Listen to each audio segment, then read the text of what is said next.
Rebuilding a Stuart Major beam engine, part 16. This condensed and straight to the point video was edited from the main series, which is 38 episodes long. Scraping the excess paint off the flywheel using a piece of brass angle, which is one of 4 that will be used to make the corners of the brickwork. I show the painting of these brass corners to match the crimson lake colour of the engine. The flywheel was tricky to align, and I show the setting of the timing. Everything works as it should, and the engine is now much improved. What I'm doing with the flywheel first is scraping off with a piece of brass the surplus paint that went everywhere when I painted it. And as most of you have seen me painting, you'll see how much painting there was to do on this. Finally, I'm finishing it off with a piece of Scotch-Brite. This wonderful material is like an abrasive scouring pad and removes all remnants of the old paint. I do think there are 1 or 2 anomalies on this engine, and the main one is the way that the flywheel and the pulley and everything else is held to the crankshaft. On an engine of this size, with a massive flywheel like this, I would have thought that a keyway would have been more sensible, but it's not so. It's just a couple of opposing groove screws that pinch onto the crankshaft, and in this case it's a little bit difficult because the flywheel itself is slightly a rattle fit on the crankshaft. I intend to have a look at this. I may put some paint down the centre of it, but it's looking good really. I'm managing to get it fairly accurate. The engine is still quite tight, so 20 psi should make it go, I think. And surprisingly, for a first run, it's really not that bad. There's a bit of a knocking noise coming from the cylinder end. I'll look into that in due course. There's plenty of power in the engine, which is the main thing, as there was none at all before. By having a quick feel at the entablature, which is the horseshoe-shaped piece, I can see that something is actually tapping on that, so I'll look into that as well. I can hear that the valve timing is slightly out at one end. That's easily put right by just adjusting the valve itself. If you watch this next bit, you'll see that at one end of the stroke, the timing is a little bit premature. It's definitely a little bit premature, it's trying to go the other way. So all I need to do is adjust the valve, and that will put that right.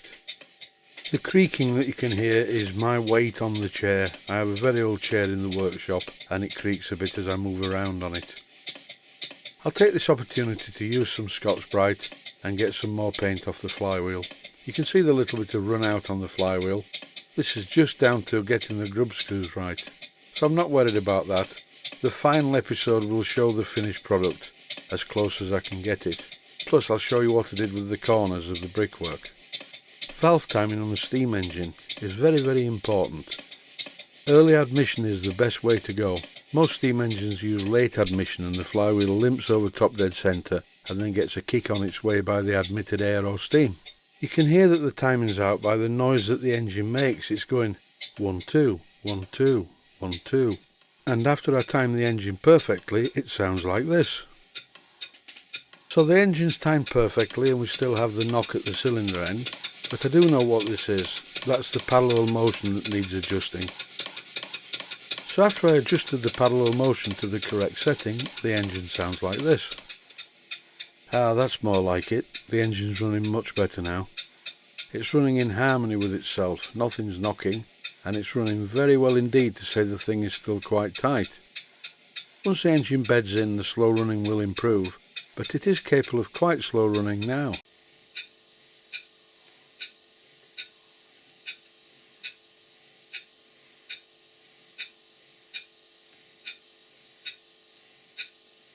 If you watch the series from the beginning, you remember that the beam was very much out of alignment, and now you can see on the finished rebuild, the main beam fully aligns with the entablature, as does the piston rod end. This can be shown by putting a piece of brass in between the parts at each side. The gaps are about the same. Now what about these corners? I was asked by the owner of the engine to use these stick-on brick things, which I wouldn't normally do. I would use Tyfock, which are scale-size bricks. But anyway, I used them, and I have a problem with the corners. It would have given it away if I'd have buttered the bricks up on the corners because they're only half thickness. So what I'm going to do, on each of the corners I'm going to put a piece of brass angle. I did dummy this up a while back with some mahogany, and I quite liked it, but I didn't want to use mahogany. It's better to have metal on the corners.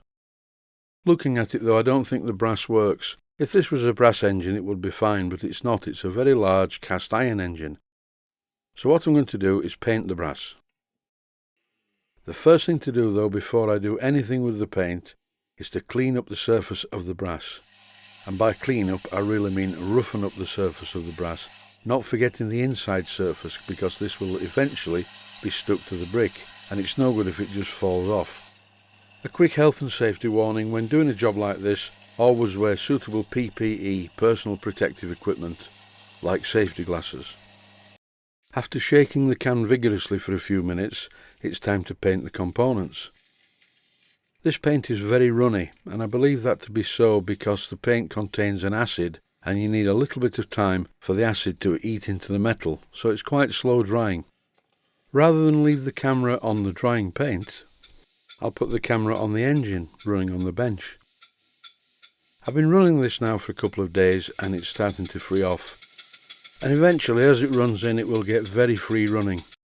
I could get the engine to go slower than this, but I'd have to cheat, and I'm not going to do that. All of the bearings are as tight as they're supposed to be. No slop in any of the bearings, and the engine feels quite firm when you turn it over by hand. This is a little idea I've used because the exhaust pipe is a bit on the short side and delivers the oily residue all over the base. This piece of aluminium tube slides over the exhaust pipe and takes the residue further out away from the base. I could have used a long flexible pipe, but I didn't have one of that diameter. While we're on the subject of pipes, these are a couple of water pipes I attached to the engine. The right hand pipe is the water inlet, and it sucked the water from the container without being primed. And the other one is the water outlet. As you can see, for every stroke of the engine, you get a drop of water. After I'd finished, I pulled the pipe out for the inlet to drain the pump. It's quite important that I drain this pump. If you look at the pump ram in this clip, you'll see that it's covered in an emulsion of oil and water. This will need removing if the engine is going to be stored for any time, just in order to prevent any rusting. There is just a tiny bit more painting, and of course it's painting the corner pieces. I'm using Precision Paints LMS Red as usual. I'm going to give them a couple of coats of paint, but I'll spare you the second coat. So that is about it. I'll try and make a video of the engine in steam and show the corner pieces fitted. For now, here are a few really nice shots of the engine running on the bench. Thanks for watching. I hope you found this entire series very useful.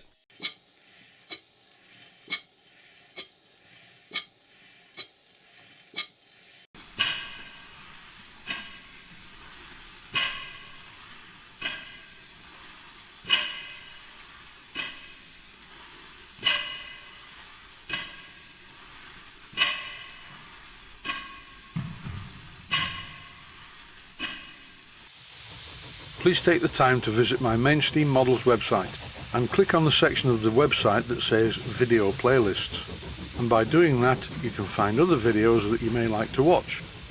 And by using the playlists, you can actually watch the videos back to back.